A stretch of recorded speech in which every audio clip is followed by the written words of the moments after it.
Imam Al-Haddad menyebutkan bahwasanya menuntut dan memahami ilmu pengetahuan agama serta mengamalkannya sehingga kita mengetahui mana hak-hak Allah Subhanahu wa taala adalah merupakan pokok dan asas serta modal yang menjadi pegangan kita semua.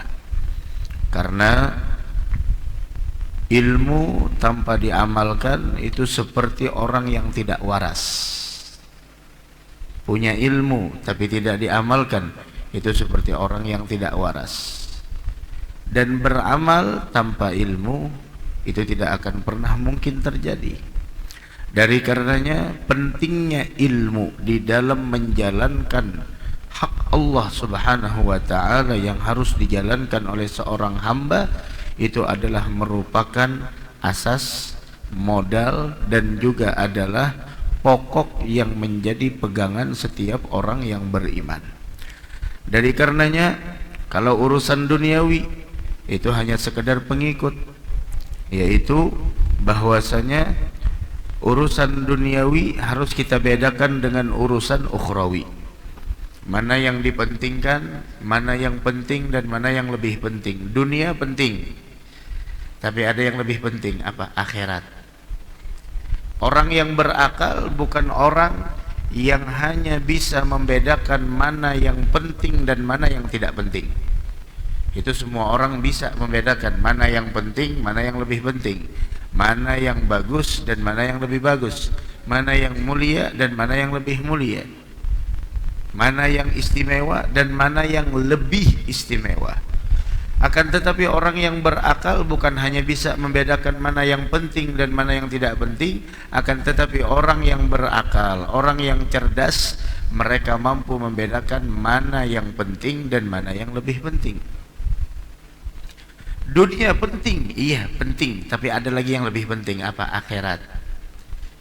Penting kita urusan dunia, kita cari nafkah untuk anak keluarga kita. Jangan sampai mereka meminta-minta, karena walau bagaimanapun juga tangan di atas jauh lebih baik daripada tangan di bawah. Memberi jauh lebih baik daripada meminta-minta. Nah, urusan dunia penting, tapi ada lagi yang lebih penting, apa? Urusan akhirat. Jangan kita hanya sekedar mengetahui tentang urusan dunia, tapi kita urusan akhirat bodoh, jahil, tidak paham, tidak mengerti, tidak bisa baca Al-Quran, tidak paham dengan bagaimana harusnya kita memanfaatkan waktu-waktu yang istimewa. Tapi urusan dunianya pintar, maka kepintarannya tidak akan pernah membawa kepada kemuliaan. Begitu. Dari karena itu kata Imam Haddad, lihat bagaimana orang-orang yang bodoh itu memperbalikkan keadaan. Menjadikan sesuatu yang penting menjadi tidak penting, dan yang tidak penting menjadi penting. Urusan dunia tidak penting, bukan berarti tidak penting, penting, tapi dia anggap itu lebih penting dari akhirat. Tapi urusan akhirat yang mana itu adalah jauh lebih penting dari urusan dunia, dia anggap itu biasa. Orang bodoh memutarbalikkan fakta, memutarbalikkan keadaan, sehingga dia berjalan hidup dalam keadaan seperti itu, orang yang bodoh. Dari karenanya dikatakan bahwasanya celaka dan bahayanya kebodohan itu akan menjadi bencana dan kehinaan bagi orang yang mendapatkan musibah tersebut. Karena kebodohan itu musibah.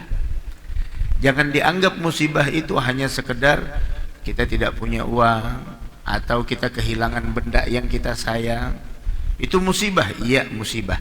Namun ada lagi yang lebih berat musibahnya dari itu, apa? Ketika engkau tidak paham urusan ilmu pengetahuan agama, itu musibah. Dan itu musibah yang paling berat, musibah yang paling besar. Dari karenanya Nabi kita Muhammad sallallahu alaihi wasallam dan para pengikut-pengikut beliau yang setia, mudah-mudahan kita digolongkan termasuk orang yang setia sama beliau, amin ya rabbal alamin. Ada sebuah doa, Allahumma la taj'al musibatana fi dinina wa la taj'alid dunya akbar hammina wala mablagha ilmina. Ya Allah, jangan kau jadikan musibah kami yang menimpa kepada kami itu, jangan engkau jadikan itu musibah menimpa kepada agama kami. Jangan. Musibah besar menimpa dunia itu tidak terlalu memprihatinkan. Yang sangat memprihatinkan adalah ketika musibah itu menimpa agama kita. Tidak paham sholat, tidak mengerti bagaimana sholat yang benar, tidak faham bagaimana cara mempergunakan malam-malam istimewa.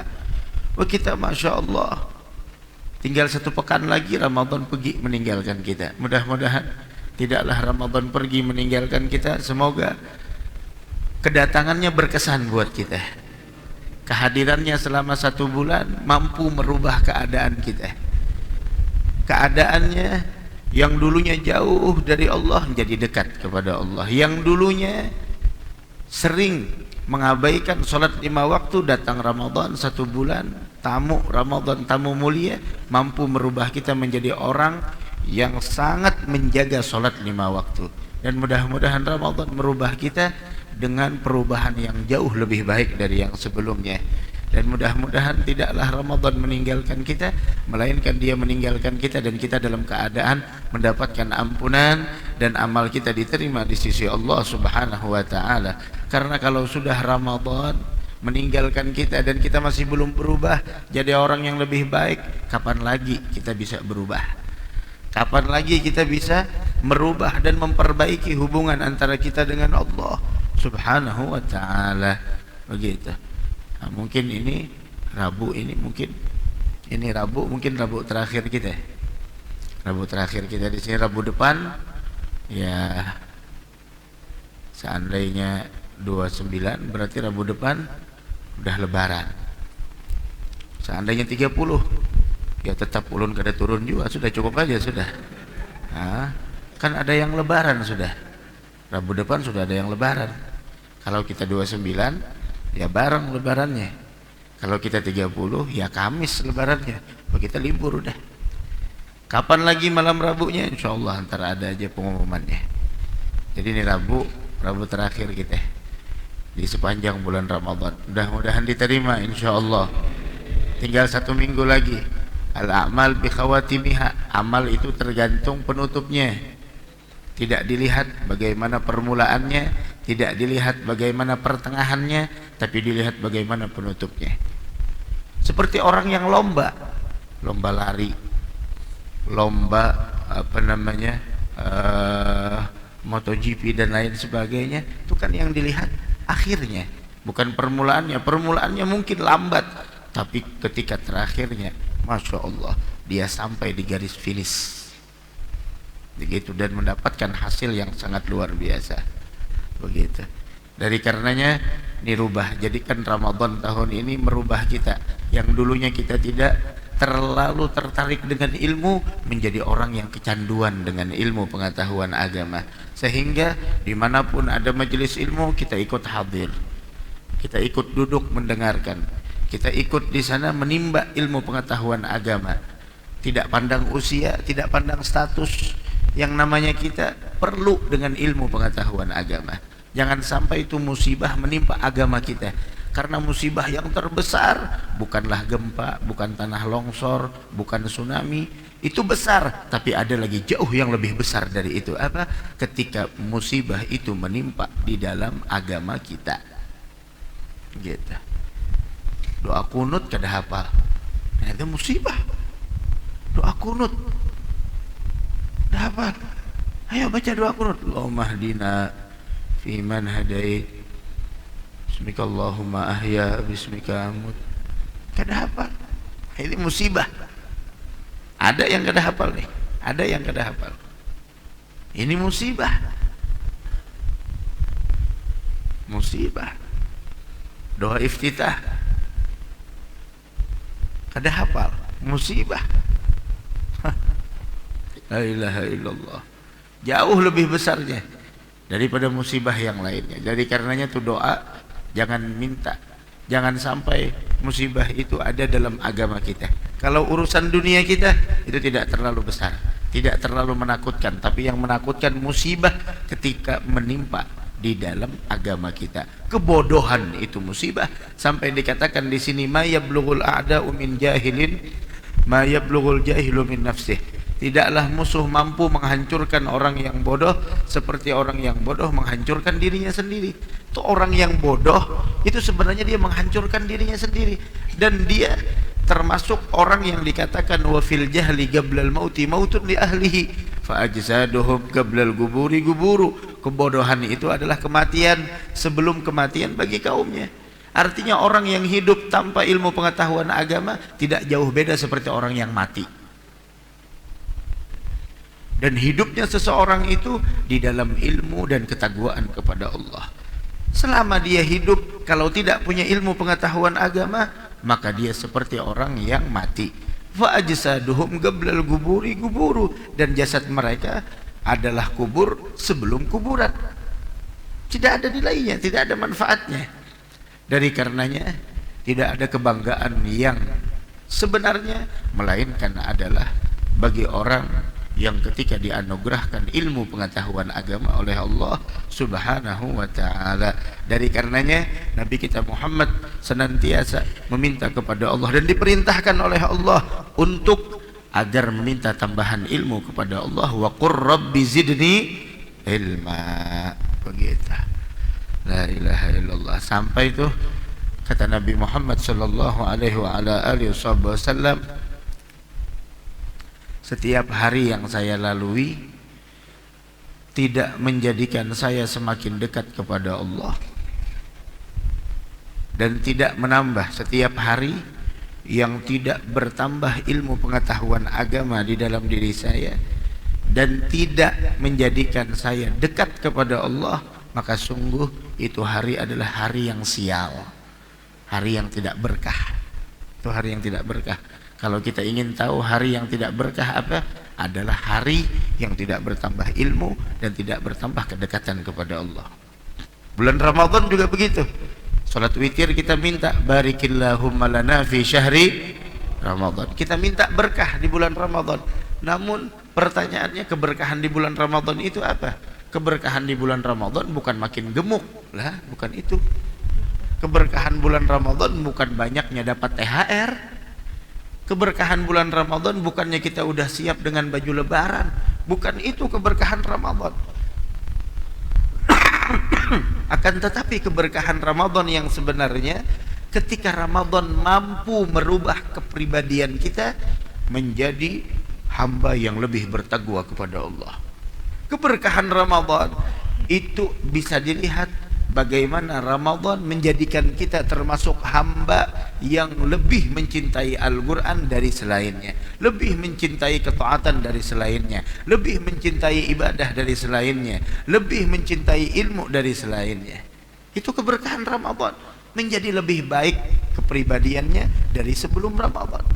Dari karenanya nih, sejauh ini introspeksi diri kita, sejauh apa Ramadan merubah kehidupan kita, sejauh apa Ramadan memperbaiki hati kita, sejauh apa Ramadan meluruskan pandangan kita. Dulunya pandangan kita ke belakang, sekarang pandangan kita ke depan. Maksud ke belakang apa? Pandangannya dunia, sekarang akhirat. Kenapa jadi ke depan? Karena yang kita tuju adalah akhirat. Dunia semakin kita tinggalkan di belakang. Ya Rabb, mudah-mudahan diberikan keberkahan insyaallah. Amin ya rabbal alamin. Bismillah, baca lagi. Kebodohan telah merajalela dan keadaannya yang hina telah menguasai orang-orang di zaman ini, dan telah hilang dari mereka segala sesuatu, hingga banyak sekali dari mereka atau kebanyakan dari mereka tidak mengetahui dan tidak memahami apakah kebenaran dan agama itu. Bagaimanakah akhirat dan perjalanan menuju Allah? Maka bencana yang besar itu bahayanya menjadi meliputi orang yang bodoh dan orang yang mengetahui atau orang alim, kalangan khusus dan kalangan umum.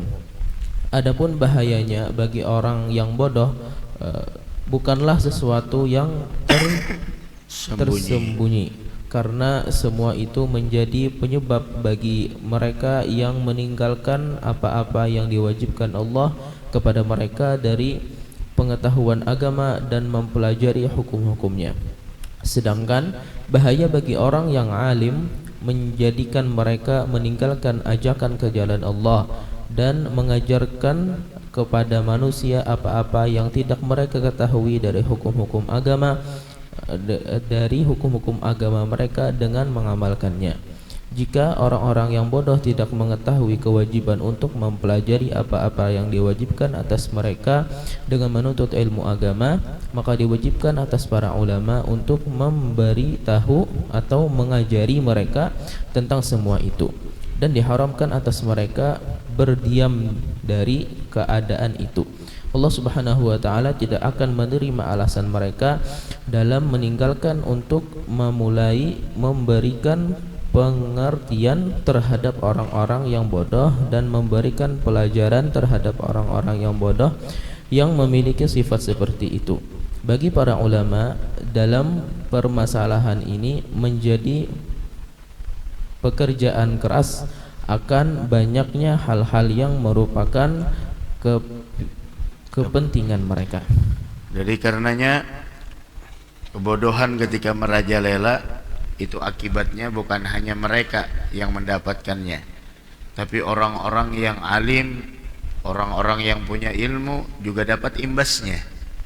Begitu. Jadi kemaksiatan yang dilakukan, pengabaian terhadap kewajiban, pelanggaran dari segala larangan dari orang-orang yang bodoh, yang mereka tidak mengetahui tentang bagaimana di sana kewajiban-kewajiban yang harus dia lakukan, larangan-larangan yang harus dia tinggalkan. Ketika itu sudah merajalela, maka yang ada di sana malapetaka dan bala bencana akan turun bertubi-tubi. Dan itu bukan hanya mereka yang merasakan, bahkan orang-orang yang lain pun mendapatkan imbas dari itu semua. Dari karenanya jadilah kita hidup di dunia ini bermanfaat bagi orang lain. Khairun nas anfa'uhum linnas, orang yang paling baik itu yang paling bermanfaat. Sama seperti bulan Ramadan nih. Kita dianjurkan di sana untuk berbagi di bulan Ramadan, dan berbaginya bukan hanya bulan Ramadan. Berbaginya jangan hanya bulan Ramadan, di luar Ramadan juga di sana kita berbagi. Ini pembelajarannya digodok kita. Daurahnya selama 1 bulan. Seminarnya selama 1 bulan, seminar Ramadan. Agar nantinya setelah itu 11 bulan berikutnya kita menjalani pembelajaran yang kita dapatkan di bulan Ramadan, itu akan kita jalani dengan baik. Dari karenanya keadaan seseorang di bulan Ramadan menjadi penentu bagaimana keadaan yang akan dia lewati 1 tahun penuh ke depan sampai dia berjumpa dengan bulan Ramadan. Sebagaimana hari Jumat adalah hari penentu bagi setiap seseorang tentang bagaimana keadaannya menjalani hari-harinya dalam sepekan. Apabila dia di hari Jumat dalam keadaan baik, mengerjakan sesuatu yang diridhai oleh Allah, mengerjakan segala sunnah yang dianjurkan oleh Nabi Muhammad, maka seperti itulah keadaannya dalam 1 pekan. Begitu juga Ramadan. Apa yang kita jalani di sepanjang bulan Ramadan, seperti itulah kita akan menjalani hari kita dalam 1 tahun ke depan. Dari karenanya apa yang telah lewat, ya udah lewat. Yang akan datang nih 1 pekan lagi, seminggu lagi, mudah-mudahan kita bisa merubah keadaan kita dengan sebaik-baiknya. Minta tolong sama Allah, iyyaka na'budu wa iyyaka nasta'in. Dari karenanya ingat, kemaksiatan yang kita lakukan di suatu tempat, bukan hanya tempat itu yang mendapatkan akibatnya, tapi semua orang juga akan mendapatkan imbas dari akibat kemaksiatan yang dia lakukan.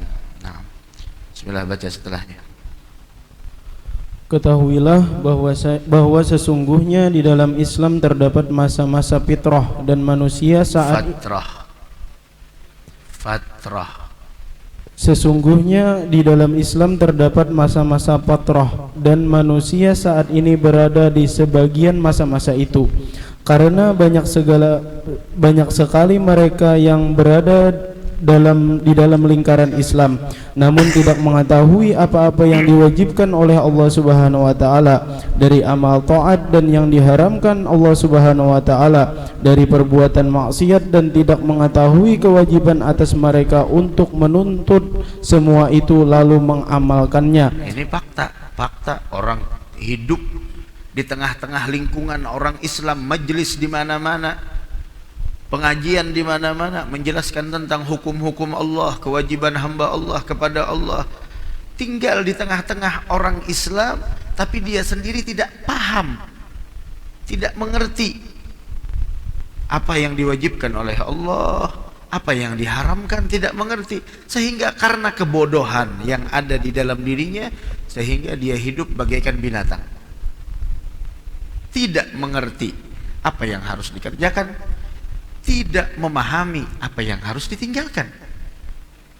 Dan besok di hari kiamat tidak ada alasan. Kenapa? Karena engkau hidup di tengah-tengah orang-orang yang ramai menuntut ilmu, tapi kenapa engkau tidak ikut bersama mereka? La ilaha illallah. Itu makanya karena nafsu kadang-kadang. Dan ilmu itu tidak akan didapatkan oleh orang yang egonya tinggi, sombongnya Masya Allah. Begitu. Ayo baca lagi. Maka kapan mereka akan bangkit untuk meraih semua itu dan mencarinya jika mereka tidak mengetahui wajibnya semua itu atas mereka?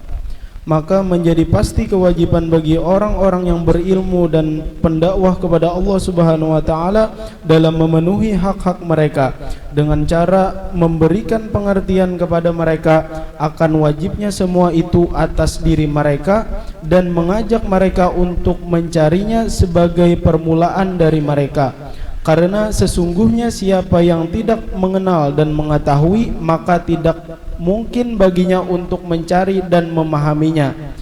Masa-masa patrah yang terjadi di dalam Islam dan terjadi di antara orang-orang yang berdakwah menyeru kepada Allah Subhanahu wa taala dan agamanya menyerupai masa-masa patrah yang terjadi di antara diutusnya satu rasul dengan rasul lainnya.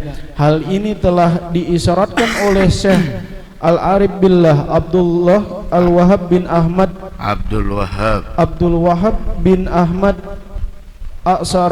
Asy'arani rahimahullahu taala dalam muqaddimah kitabnya yang berjudul Tanbihul Muqtarrin pada akhir abad ke-10.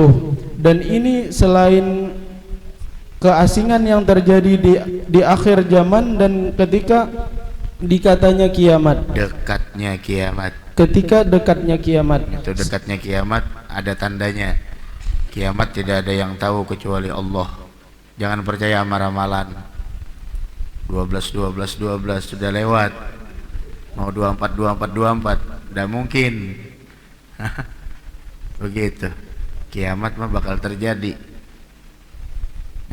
Jangan khawatir, kiamat bakal terjadi.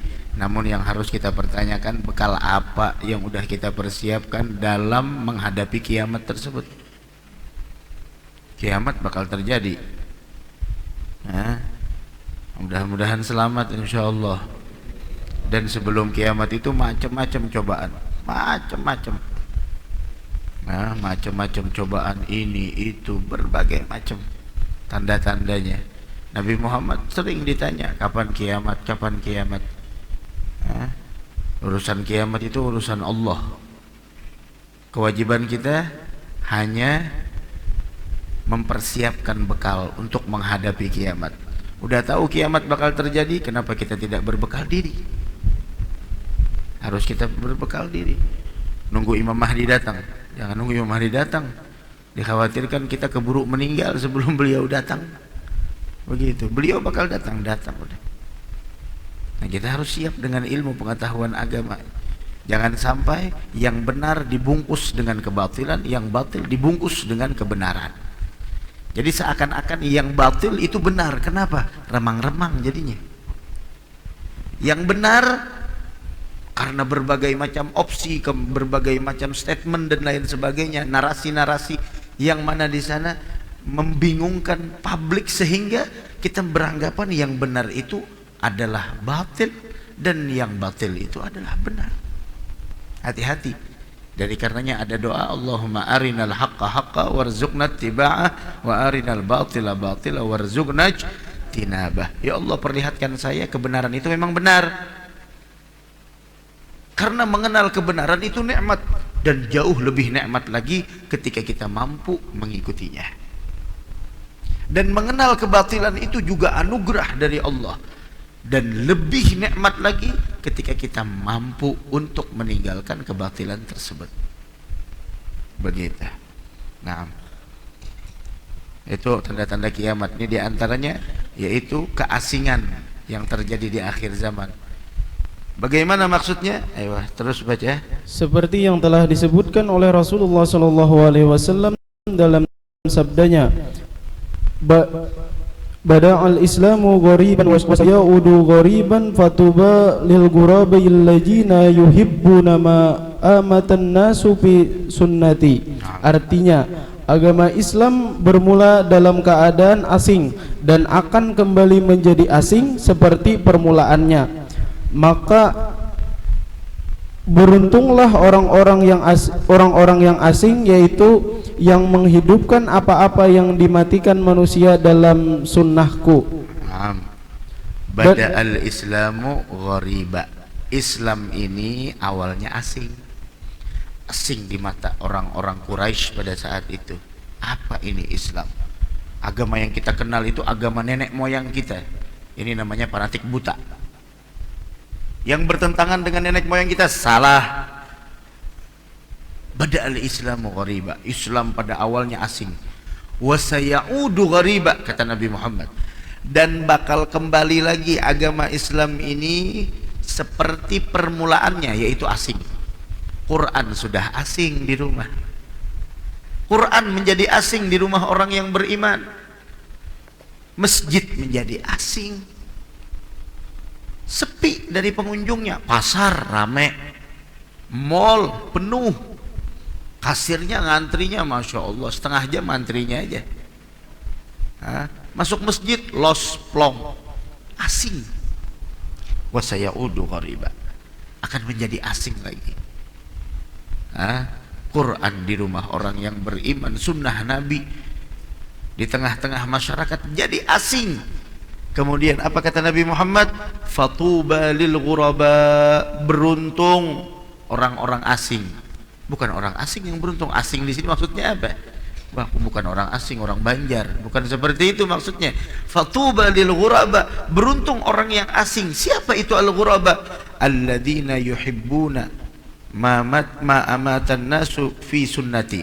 Mungkin yang maksudnya di sini adalah bukan yuhibbun, yuhyun. Alladzina yuhyuna ma amatan nasu fi sunnati, mereka yang menghidupkan, bukan yuhibbun. Mereka yang menghidupkan apa-apa yang dimatikan manusia dalam sunnahku. Maksudnya bagaimana? Sunnah Nabi Muhammad sudah mulai diabaikan, kita hidupkan. Itu orang yang ghuraba, itu orang yang asing. Siwak sudah mulai asing, kita hidupkan. Ada di saku kita, mau sholat siwak. Begitu asing siwak di akhir zaman, kita hidupkan. Kita termasuk orang yang ghuraba, yang asing. Asing yang dimaksud oleh Nabi Muhammad, yuhyuna ma amatan nasu min sunnati, mereka yang menghidupkan sunnah-sunnahku yang telah asing di tengah-tengah masyarakat. Makan pentol, masuk pentol habis tarawih, semua orang pada berdiri. Sunnahnya Rasul udah mati, kita duduk biar jadi pusat perhatian orang. Orang bilang, kenapa nih duduk? Dia tidak paham. Yang namanya makan minum sunnahnya duduk, bukan berdiri. Bismillah, duduk. Ini orang yang ghuraba. Jadilah orang yang asing. Yang dikatakan nama Nabi Muhammad, fatuba lil ghuraba, beruntung orang yang asing, yang menghidupkan sunnah-sunnah yang telah mati, yang hampir punah di tengah-tengah umatnya. Mudahan kita termasuk orang yang beruntung insyaallah. Baca bismillah. Setelahnya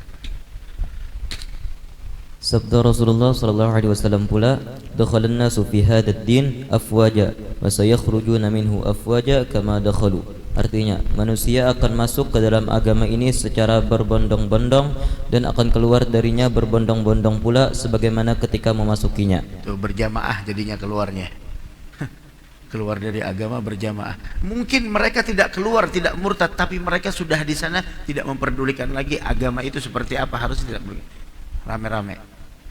Nah, maka kalau kita ingin masuk rame-rame itu masuk dalam kebaikan, jangan keburukan. Islam masuknya berbondong-bondong, begitu juga nantinya keluarnya. Makanya jangan ikut-ikutan dengan zaman fitnah ini. Banyak Pak Bu, hati-hati anak-anak kita. Jangan ikut-ikutan membenci orang tanpa alasan. Jangan ikut-ikutan membenci para ahlul bait. Jangan ikut-ikutan membenci para pewarisnya Nabi Muhammad. Jangan ikut-ikutan di sana saling membenci satu sama lain. Jangan ikutan. Udah. Kita punya maslak, kita punya manhaj, kita punya cara yang baik. Begitu. Benci karena Allah, mencintai karena Allah. Sudah selesai. Ayo baca lagi. Penduduk zaman ini terdapat orang yang tidak mengetahui kebenaran dan agama serta tidak mengetahui bahwa mempelajari semua itu hukumnya adalah wajib baginya. Sebagian dari mereka ada yang mengetahui kewajiban atas semua itu, tetapi ia tidak mencari pengetahuannya karena meremehkan, lalai atau sibuk dengan perkara dunia dan tenggelam dalam mengumpulkannya serta menikmati syahwatnya. Sebagian dari mereka ada yang mengetahui kewajiban atas semua itu, lalu mencari pengetahuannya, tetapi ia tidak mengamalkan apa yang ia ketahui dan ia pahami. Ada orang yang tidak tahu sama sekali urusan agama, binasa. Ada orang yang tahu itu kewajiban yang harus dia laksanakan, tapi dia meremehkannya, celaka. Ada lagi orang yang tahu dengan itu kewajiban, dia tuntut ilmunya, dia sendiri yang tidak mengamalkan, celaka juga. Begitu. Ayo. Sebagian dari mereka ada yang mengetahui kewajiban atas semua itu, lalu mengamalkan, tetapi ia tidak ikhlas untuk Allah Subhanahu wa taala, bahkan berilmu dan beramal untuk tujuan-tujuan duniawi dan kerendahan yang fana atau punah. Setiap golongan ini tersesat dan terkena fitnah. Di samping sebahagian yang lain lebih sesat dan lebih besar fitnahnya.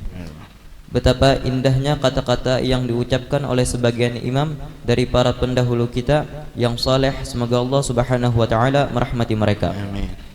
An-nasu kulluhum mauta illa al-ulama wal ulama kulluhum mauta illa al-amilun wal amiluna kulluhum mauta illa al-mukhlisun wal mukhlisuna kulluhum mauta illa al-wajilun wal wajiluna ala khatrin azim. Artinya, semua manusia layak mati kecuali para ulama. Semua ulama layaknya mati kecuali yang beramal. Semua yang beramal layak mati kecuali yang ikhlas. Semua yang ikhlas layak mati kecuali layaknya mati kecuali yang merasa takut. Dan orang-orang yang merasa takut berada dalam bahaya yang besar. Begitu. Semua manusia layaknya seperti orang yang wafat, seperti orang yang meninggal dunia, kecuali orang yang punya ilmu.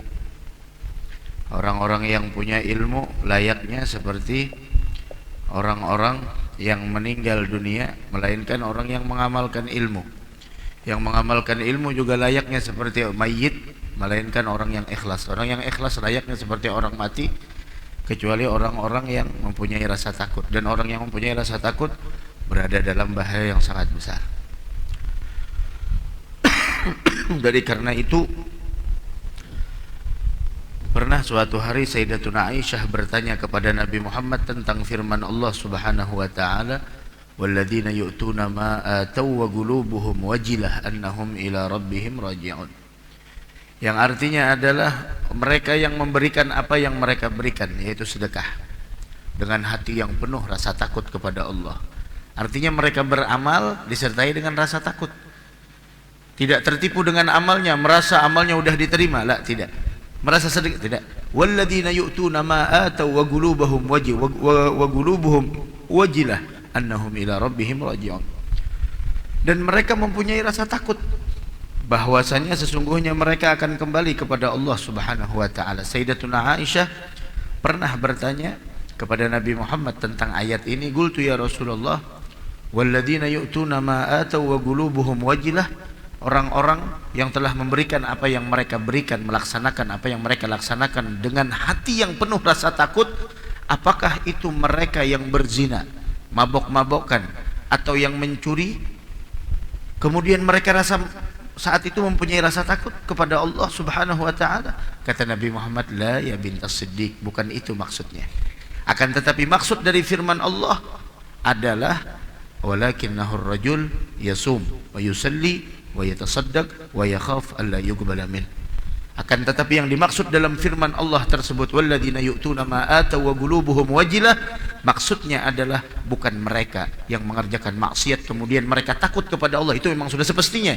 Akan tetapi yang dimaksud dari ayat tersebut, mereka yang puasa, mereka yang sholat, mereka yang berzakat, bersedekah, dengan itu mereka mempunyai rasa takut yang sangat tinggi kepada Allah, bahwa Allah tidak menerima daripada apa yang mereka lakukan tersebut. Dari karenanya tidak henti-hentinya kita minta agar diterima. Kenapa? Karena amal yang diterima adalah amal dari orang-orang yang dicintai oleh Allah dan tidak bisa dikatakan sedikit. Amal yang diterima oleh Allah dan tidak bisa dianggap banyak. Amal yang ditolak oleh Allah Subhanahu wa taala. Mudah-mudahan kita diterima oleh Allah.